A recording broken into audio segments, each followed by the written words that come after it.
প্রতিদিনের মতো ঘুম থেকে ওঠার পর বিছানাটা গুছিয়ে আমি একটু দাঁড়িয়ে আছি। ভাবছো তো দাঁড়িয়ে কি করছি?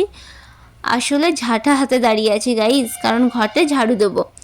ঘরটা ঝাড়ু দেওয়ার পর মনে হলো দিনটা যেন নতুন করে শুরু হলো।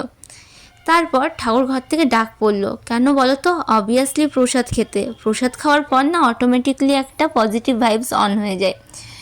তো তারপর দুপুরের দিকে একটা পার্সেল এসেছিলো, তো সেটা নেওয়ার জন্য আমি এখানে বেরিয়েছি। কাকুর কাছ থেকে পার্সেলটা নেওয়া হয়ে গেলে আমি বাড়িতে ঢুকে পড়ি।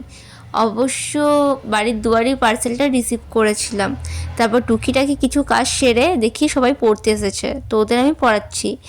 এই বাচ্চাটা এখানে বান্তারামি করছিল, তাই ওকে আমি বললাম তুই ওপরে উঠে লেখ। তা আর ইনি মহাশয় ভুল করছিল বলে এনাকে আমি কান ধরে উঠবোস করাচ্ছি। পড়াতে বসিয়ে বুঝলাম স্লো হলেও কিন্তু প্রোগ্রেস হচ্ছে। এই গাড়িটা দেখছো কত ইউনিক, লাল পাড় সাদা শাড়ির মতো না? আসলে ভাবছো তো কোথায় যাচ্ছি? আসলে কোথাও যাচ্ছি না, কম্পিউটার ক্লাস থেকে দাদা নিতে এসেছে, এখন আমরা বাড়ি যাচ্ছি।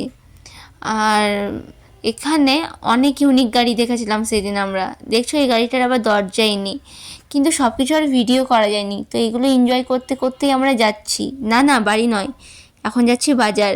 আগেই বললাম না যে, আগে বলিনি মনে হয়, এখন বলে দিচ্ছি, গ্রসারির কিছু জিনিস নেওয়ার আছে।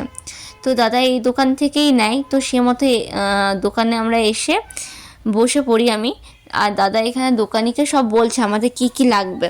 তো কাকু একে একে সব জিনিসগুলো দিচ্ছে।